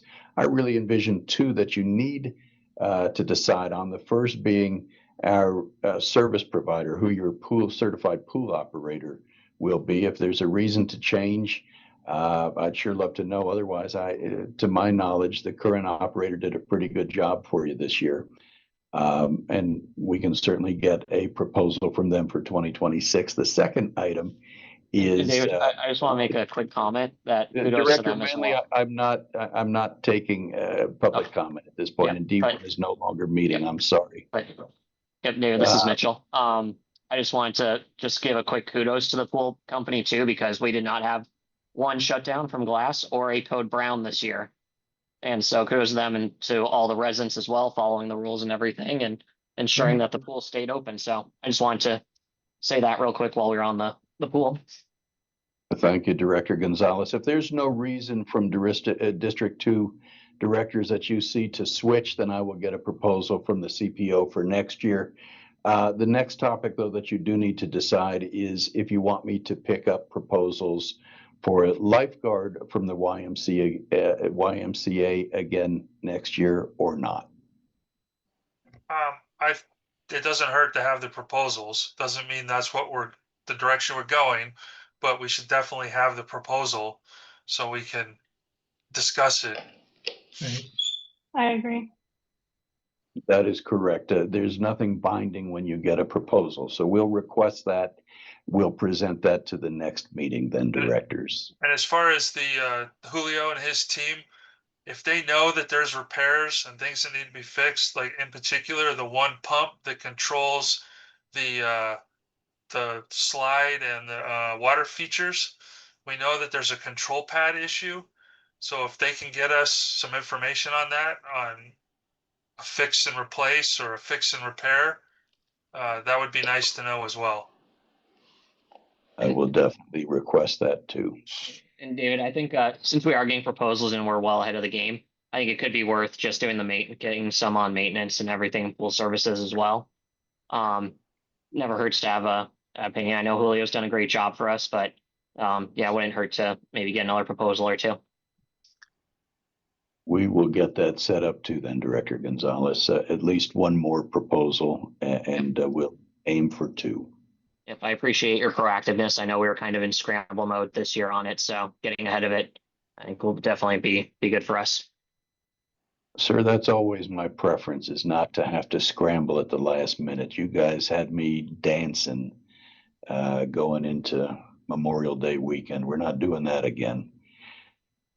Directors, if there's nothing else for discussion on the pool services, yes, was there one more? Oh, Joan, I'm sorry, I see you've unmuted. This is Joan. Yes, ma'am. What I'd like to bring up about the lifeguards is last spring, the direction was to do a community survey on lifeguards. So now might be a good time to get that out for planning purposes next year.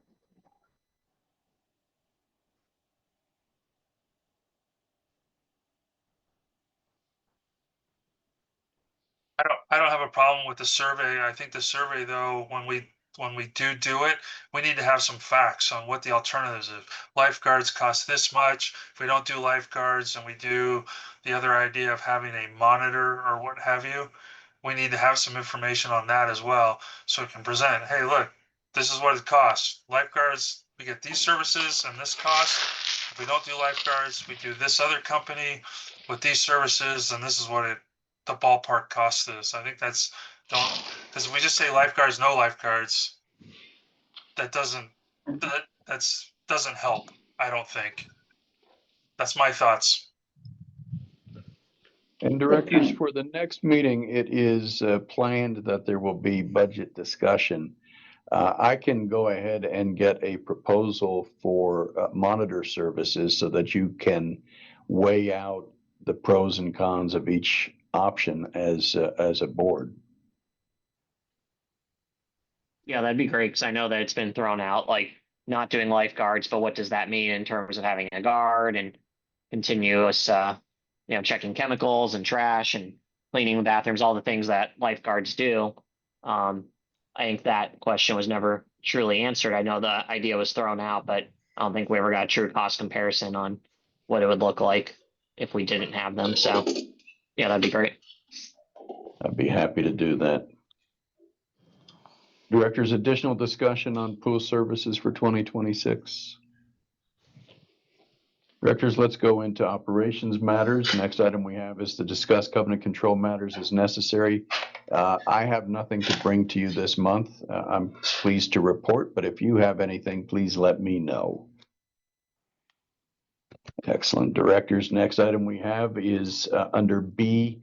We split a B1 and a B2, as you may recall, and that is to appoint directors and residents to a landscape committee for number 1 and a pool committee for number 2. If you have people in mind, directors, from your board as the 2 directors you'd like to have on the landscape committee and the 2 directors you'd like to have on the pool committee, I would entertain those names now, please.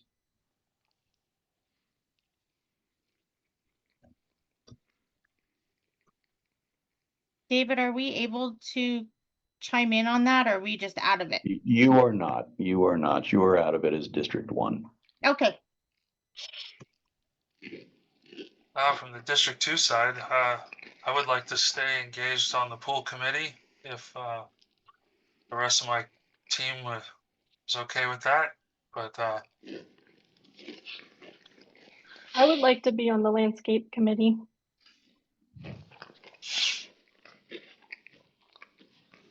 Now, as I mentioned, we can have up to 2 directors and not have a quorum issue. So if there would be 2 for either of those committees, we could do that. If you'd like to be with just 1, that's certainly possible as well.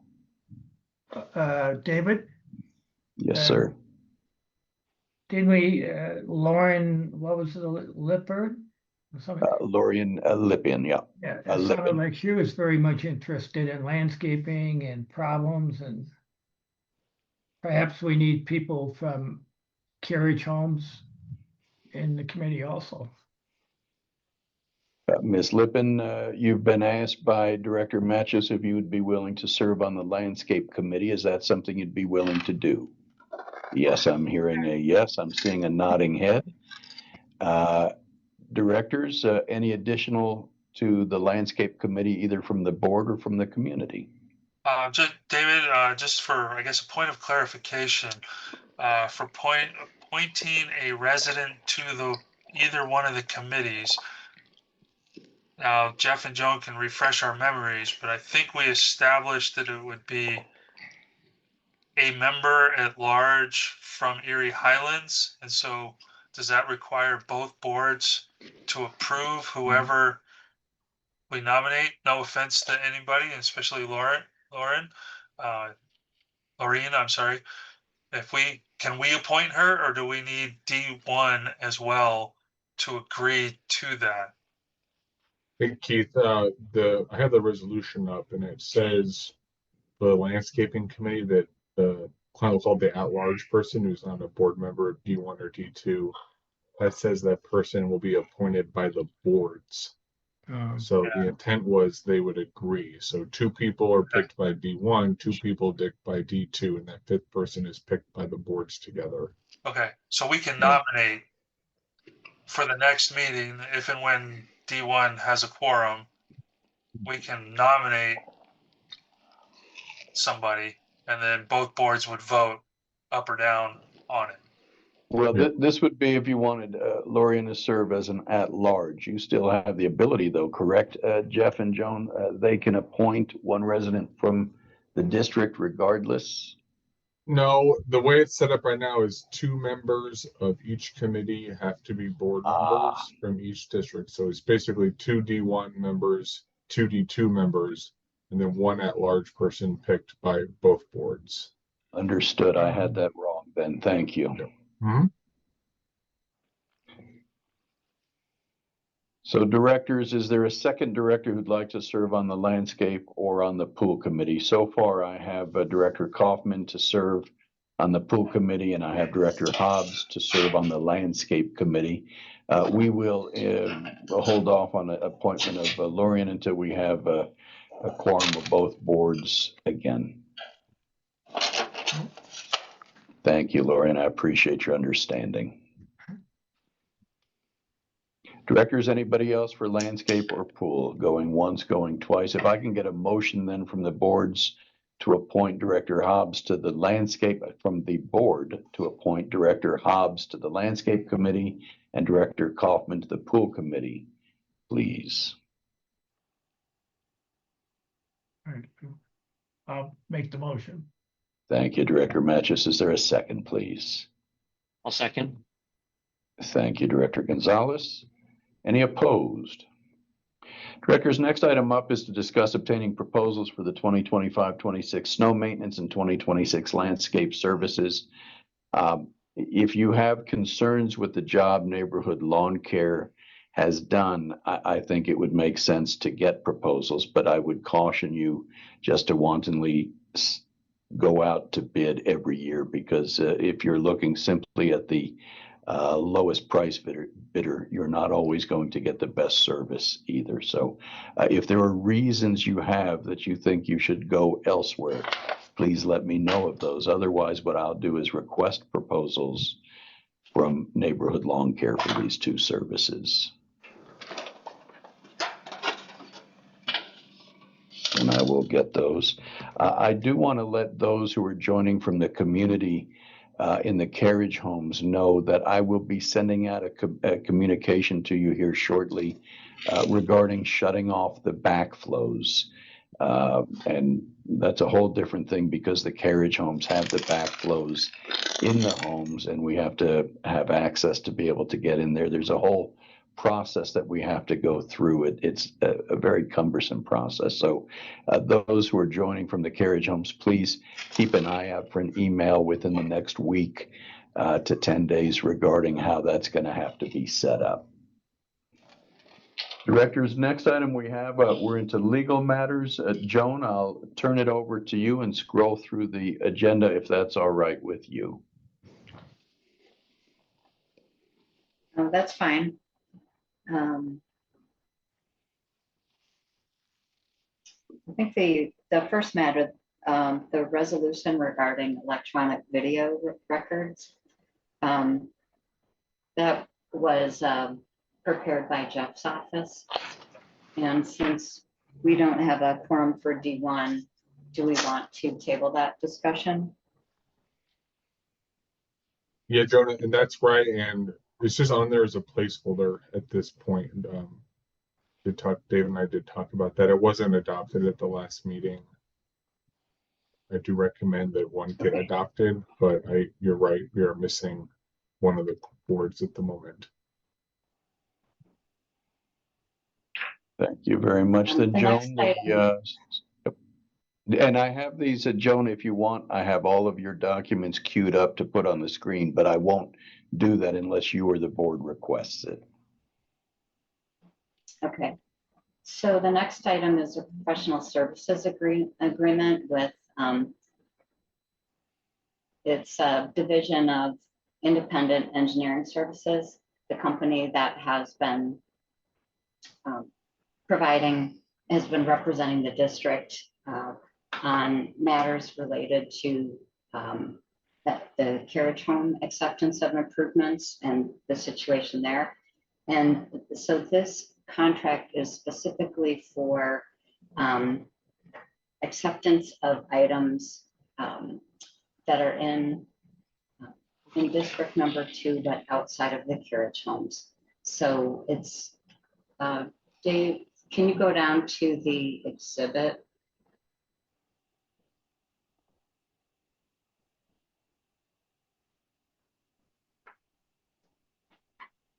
Yeah, keep going.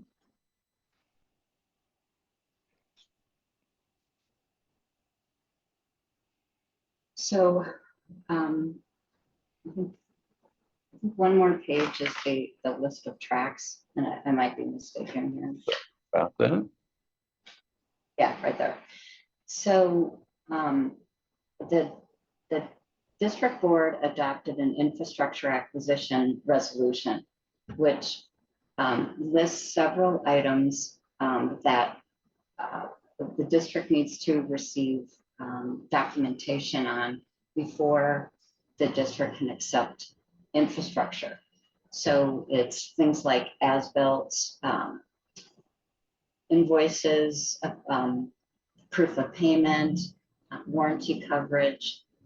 So IDES SWAMP goes through all the information provided by the developer, in this case Oakwood, to verify that all of the items that the district is accepting were actually installed and paid for, and that they were, what was installed is what is shown on the approved plans and also on the as-builts.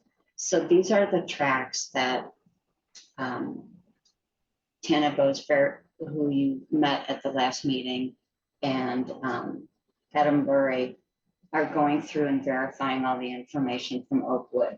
And when that all comes in, the board, they will prepare an engineer's certification of inventory and cost, which will be attached to a resolution. And then the board will accept this infrastructure. So this is the agreement that where the district is authorizing them to prepare that independent engineer certification. Are there any questions about the agreement or what they're doing? If none, directors, is there a motion to adopt that agreement, please? So moved. I'll second. Thank you very much. Are there any opposed? No. Put that agenda back up for you then, Joan. Yeah, and then let's go to the next item, which is the letter from my office to the town of Erie. Let me get over to that.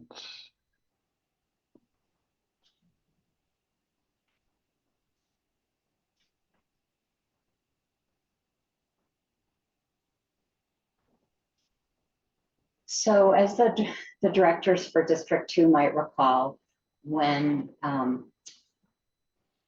Oakwood submitted a letter to the town when to receive approval to impose the maintenance fee on the carriage homes.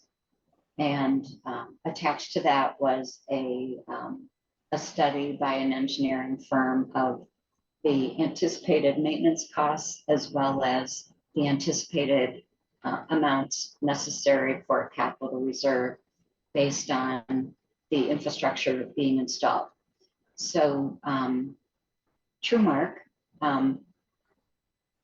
asked Timberline to go ahead and go through the public infrastructure that's in filing 18, which is the townhomes that Chad Rodriguez discussed at the start of the meeting, and put together a report for maintenance, which shows an amount of $55 per month. And then as well as an additional fee of $21 a month to create a reserve for the concrete alley and curb replacements. And then a $15 per unit per month reserved for their retaining wall replacements. So the total comes up to 91. So our contract engineer, IDES, went through all of the information, the supporting documentation that Timberline provided, and verified that all of the improvements were addressed and the anticipated future costs would be covered based on Timberline's estimate. So we were confident with the information that we were presenting to the town, unlike what happened with the carriage home fee determination.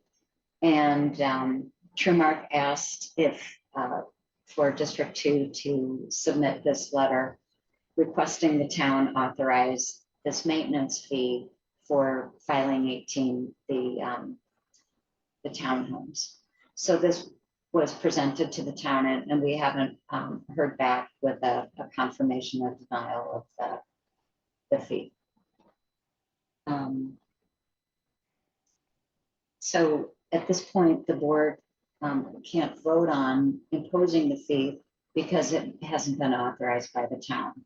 But I just want to confirm that you're comfortable with what's presented here, and if you have any questions about this.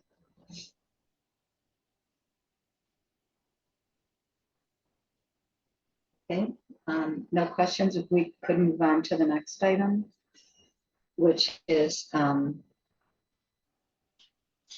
Bill 1219. So this is really the important bill that was passed this legislative session pertaining to metropolitan districts. And it's kind of more than a little bit frustrating because it generally addresses the district's annual meeting, which I believe this is only the third year that metropolitan districts formed after 2000 are required to hold annual meetings. And then also websites are also fairly new. The requirement that every metropolitan district have a website. So here we are, that once again, a new compliance requirement has been added, and before it really takes effect and residents know what's going on, we've now dumped some more additional requirements onto those. So for the annual board meeting, it now requires that districts provide notice to every, it says registered elector of the annual meeting. So, and it has to be done either by email or postcard. But Jeff and I had a conversation about figuring out exactly how we compile that list. But this is another expense for the districts, and it's similar to the call for nominations that went out in January for the May election. You either got an email notification or your household got a postcard. And I know several of you missed that, but we have to do that, a very similar requirement again for the annual meeting. So for district number 2, it's approximately 320 postcards that are going out. The next item, the self-nomination forms, because there's not an election next year, we can pass over that, and we'll discuss that requirement next year when it applies. And then there's a page missing about the requirements for the website. Yeah, there we go, right there. So websites are fairly new. It's only been a couple of years since metro districts were required to have one. And the shift in the legislature has kind of gone from providing information on the website to more of a communication function. So most of these items listed were already required to be on the website in some form, and now they've been moved to the homepage. That's all I want to say about that. The service plan requirement applies to new districts.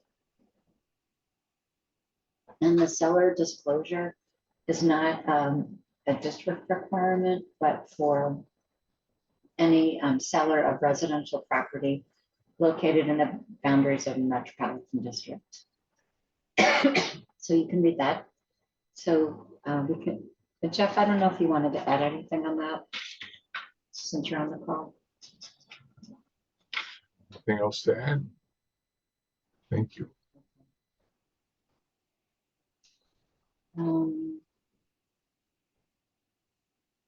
And then the legislative update, it's very straightforward.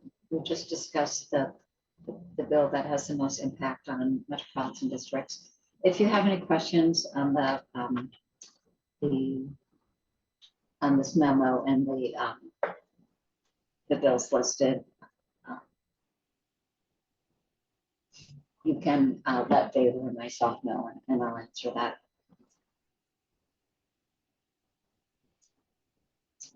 And then moving on to the budget process. So we'd like to put this in writing so each of the consultants know who's doing what, and also to let the board and community know what the schedule is for adopting the next year's budget in accordance with state law. So this district, Caitlin will have a draft budget out to the board no later than October 15th. And what's not in here is we probably do want to have the budget committee meet and make some recommendations to both the boards on the budget, similar to what we did this past year. But the statutory budget hearing has been scheduled for the November meeting, so that's November 5th. So that's the date that both districts will hold annual meetings. There are 4 items that have to be covered in the annual meeting. It's a presentation on the status of public infrastructure, the current financials, the status of the district's debt, and then resident questions and answers, or resident questions. There's no action taken at the annual meeting by the boards. And then directly after the annual meeting, the boards will move into their regular meeting on November 5th, which will also include the budget hearing. And that's a statutory required activity to hold the public budget hearing. And then after we go through the budget, the very similar process to what we did in the spring, the boards will make any amendments that they see fit. And then the intent is that both boards will certify mill levies, adopt their budgets, and appropriate funds for the subsequent year.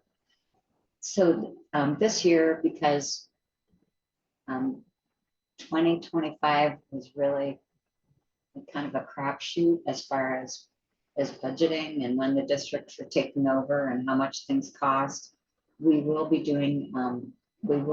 amending the 2025 budgets for both districts at that meeting as well. So it'd be nice if we could really focus on the budgets at that meeting and keep everyone's attention.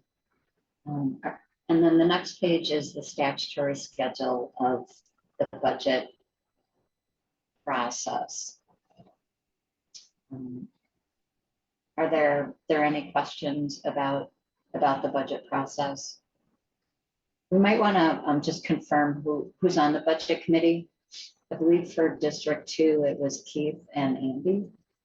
That's correct, Joan, and I'll note that they've been requesting copious quantities of information from our office, so I think they're probably much farther ahead in this process than any of us even knew. Okay, so there's no action to be taken by the board. This is informational.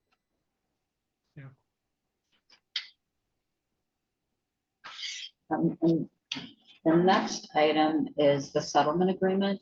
So all actions required under the settlement agreement have been completed. They were basically done at the last board meeting, but we were waiting for some documents to be recorded, and that's been done. The next item that we have is to consider engagement of special counsel concerning the rescission or amendment of the supplemental declaration of covenants, conditions, and restrictions for the Erie Highlands carriage homes. So this has to do with the supplemental covenants that Oakwood filed against filing 16 as part of the development process of this subdivision. And those covenants are required district number 2 to take over the landscaping, irrigation, snow shoveling, and maintenance of the access drives and the fencing. And we have discovered some discrepancies and issues with the document itself. It's inconsistent, and it's actually it's not specific to this project. So I don't want to go into too much detail. I think the board of D2 is up to speed on this issue. But we did have a meeting with Oakwood this week. It was Dave, myself, Tana, and Adam from IDES, and as well as Amy Brima, who I'm recommended the board engage to address the process of amending or rescinding the supplemental covenants, which would, the goal is to have each of the clusters own their own access drive, and then make it clear that homeowners are going to do their own irrigation. And the action item we're looking for is for the board to improve the engagement of Brima Law to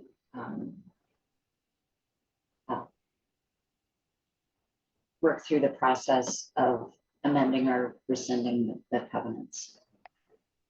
And I will say that Oakwood seems supportive. And for my clarification in my notes for the minutes, Joan, is this a ratification of engagement? It's an approval and ratification. Bench has signed the engagement letter. Thank you. So directors, is there a motion? Yes, Director Kaufman. I guess I kind of want to have a discussion on it.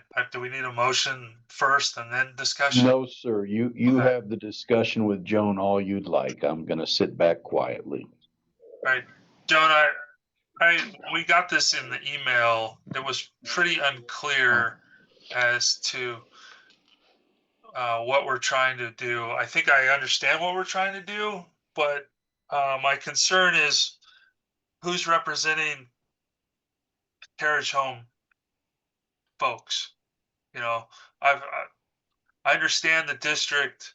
We don't want to take on the ownership of the shared space, I guess the driveways, and the landscape because it's such a mess.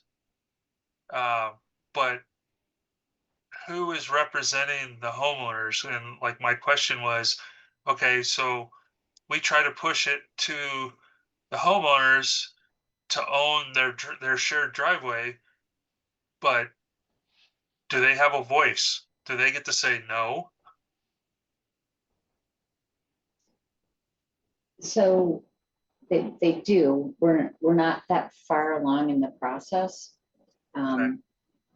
So So right now the this vote or whatever is to engage with this lawyer so she can hammer Oakwood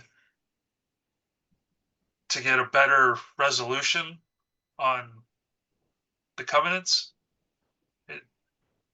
no, well, she's engaged because covenants are very specialized, and it's out of my wheelhouse, and we don't want Oakwood taking charge of this because nothing will ever get done. So the goal is to have Amy Brima. She's reviewed, like so Tana noticed some discrepancies, such as the sewer service lines are it's silent as to those. It's also it doesn't specifically require District 2 to do irrigation. It's silent as to irrigation. And then it says that the covenants are not subject to Kiowa, but actually they are. So there's, in almost every section, there's a discrepancy between the reality and what the covenants say. So we're not at a point where we can go to the property owners and the Carriage Home property owners and say that this is what we want to do. We're not there yet, but they will have a vote in amending the covenants, and also the plan for what we're proposing for their access drives and their improvements. Okay. Does that answer your question? Yeah. I think so. So this is just an initial stage one to get the covenants up to snuff as far as the legalities of them and the proper wording and everything. And then we're going to have a discussion further on based on the engineering reporting, the lack of documentation and all that, on whether it becomes an E2 or D2 owned property where we're required to maintain it and all that. Is that? Yes, and just some of the issues are that so the irrigation valves are in the homes, the backflow prevention devices are in the backyards. The irrigation that of common areas is the front yard, and they're actually very small. So that's one issue with irrigation. And then with the access drives, it's good to hear that Oakwood has been repairing and replacing those. But so currently, I think it was set at 4 inches before there's any snow plowing, and those drives have to be shoveled by hand.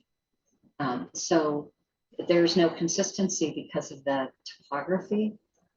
There are drifts.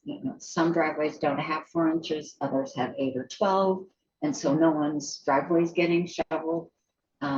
So there are a lot of issues, and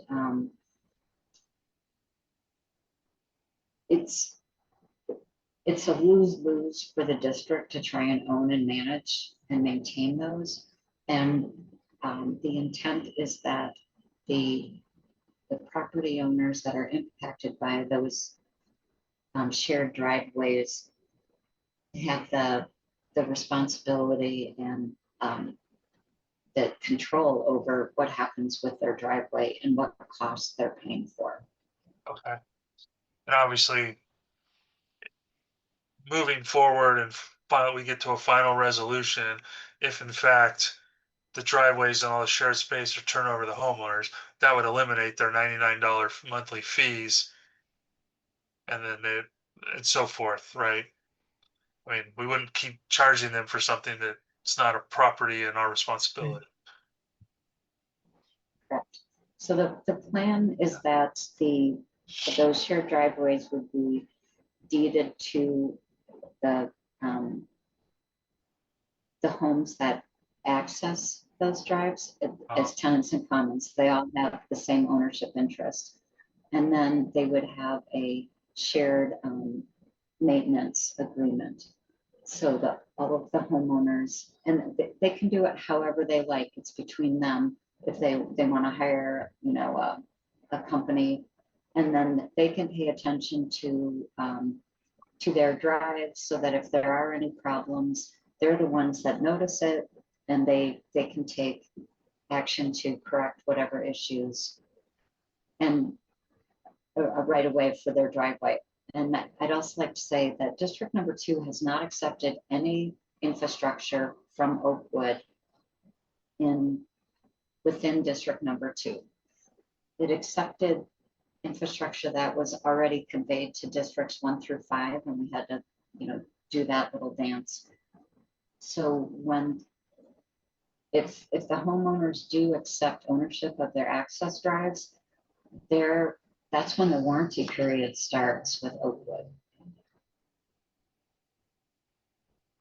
Okay, thank you. So what we're looking for, and I don't know if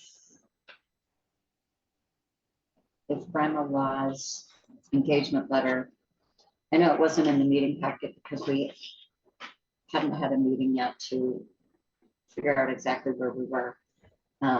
Mitch, do you have anything to say about that, or? No, I'm good. So is there a motion then So- to approve that engagement of special counsel, please? So moved. Thank you, sir. And a second, please. Second. Thank you, sir. Directors, any opposed? Directors, I have some good news. We're down to the final topic for discussion today, which is letter J under legal matters. And if it's all right with you, Joan and Jeff, I'd like to kick this off.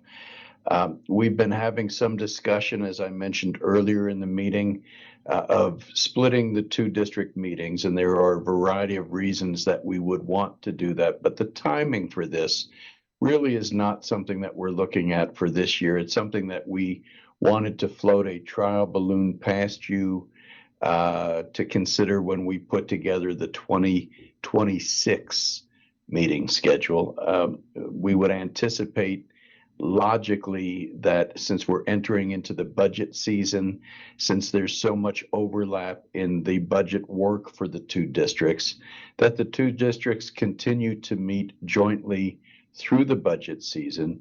We would anticipate next year that there are variances in what the boards have to be able to discuss with each other, and we'll continue to have joint meetings during those meetings. But there are a lot of different business items that just don't require both boards to meet together. And so we'll play it by ear, see as we head into 2026 at the end of this year when you put together the schedule for next year, see what the desire is of both districts to continue to meet together or meet separately. Simply something to think about. It's a food for thought. It's not that there's any action needs to happen this evening.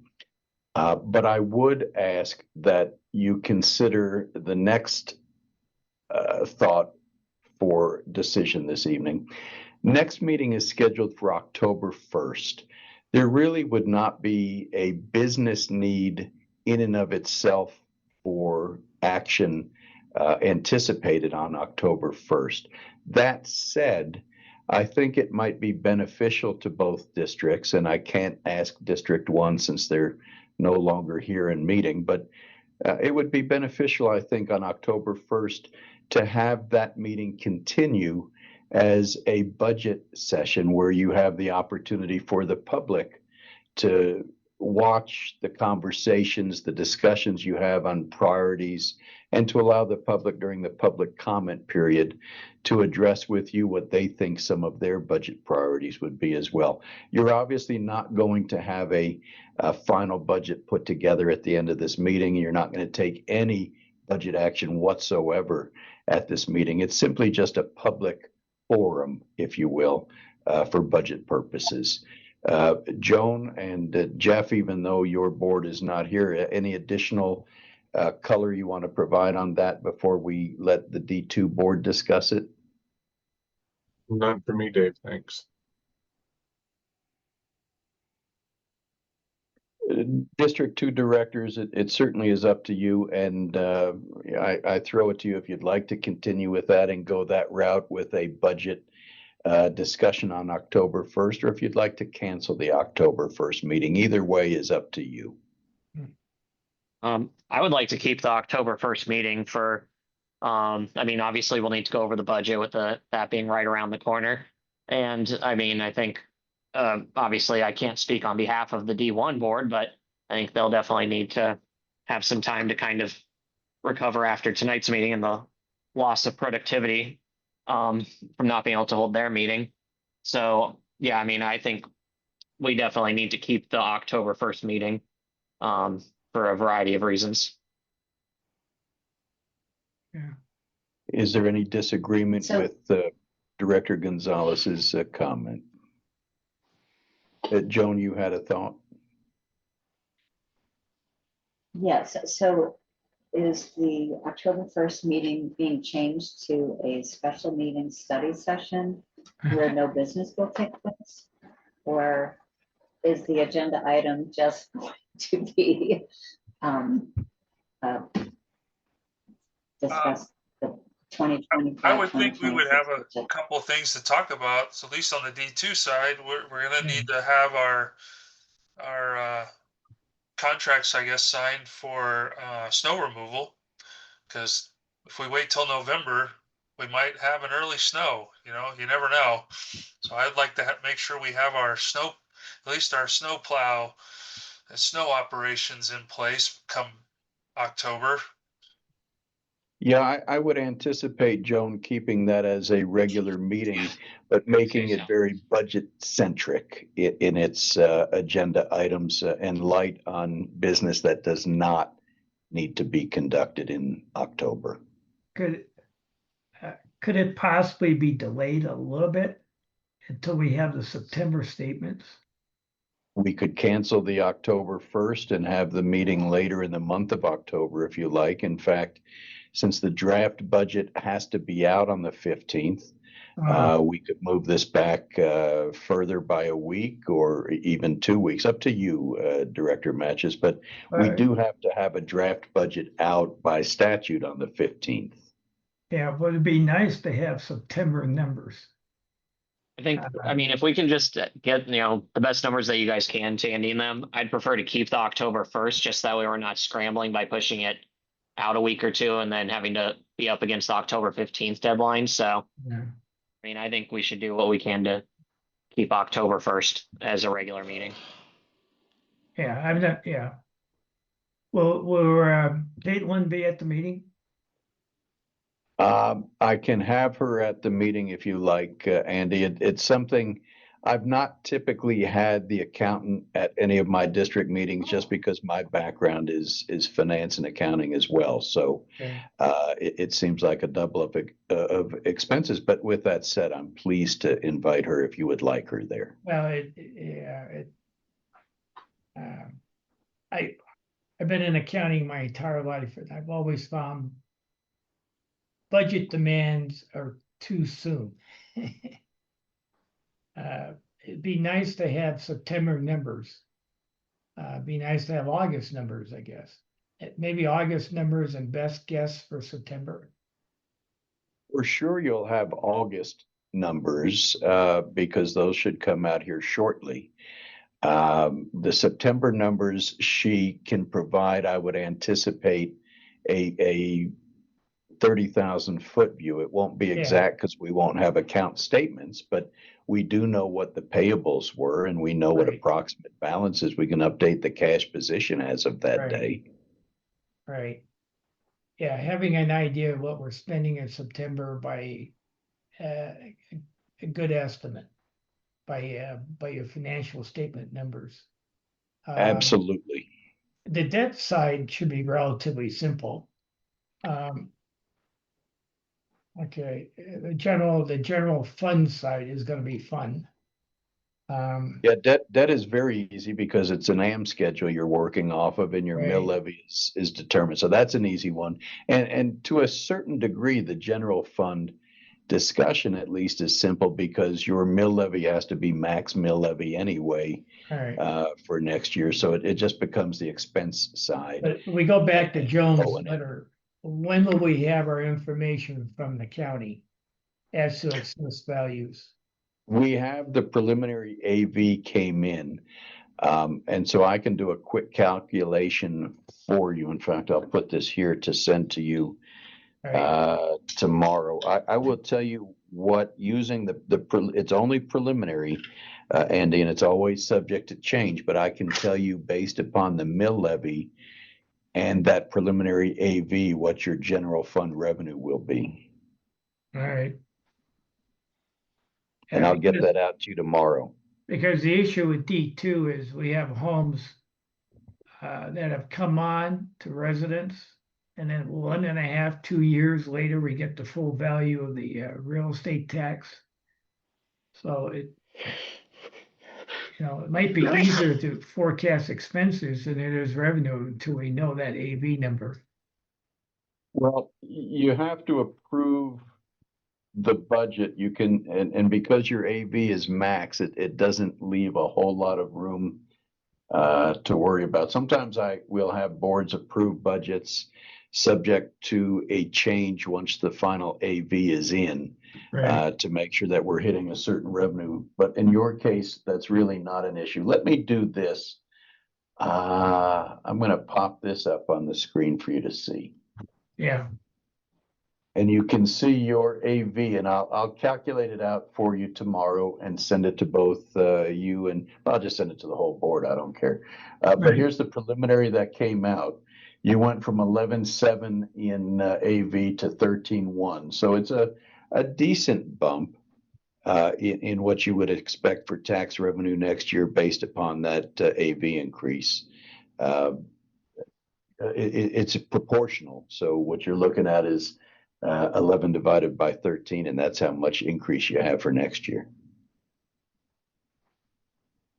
Yeah. And and then you have to worry about if the state gave any $50,000 back to homes. That would be considered in this already. No, we adjust for that though on the debt side. That is not.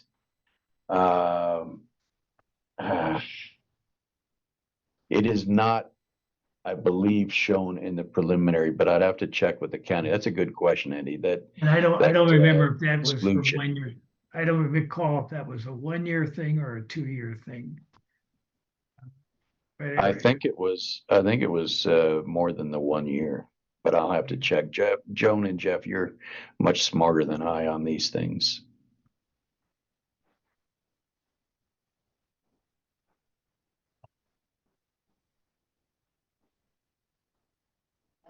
So what was the question? The question is that $55,000 property tax exemption on the first, it's 50 or 55,000 on the first value of each home. Is the assessor now including that when they do the PAV? Are they automatically deducting that or not? So they, it's not 55,000 or yes, it is. So they are, yes. Okay. It's So this is net of that. When we do the budget, Andy, we will actually add in that amount or times the number of rooftops for the debt service, because we can't allow that 55,000 credit on the debt service side. It's only on the general fund side. Got it. But again, you guys aren't budgeting on the debt service side. That's something you don't need to waste any of your effort. You and Keith will do that when we put together the final version for you. Right. And I would imagine the swimming pool expenses probably are pretty much done with the August billing. Or now we'll have some September bills. Yeah. September, yeah, because it goes through this last weekend. Yeah. But And you'll know have a new roughly contract, proportional. hopefully. Yeah, and you know proportionally how much it is. It's a quarter of what it normally is because you're a quarter of the month in, give Got or it. take. Yep.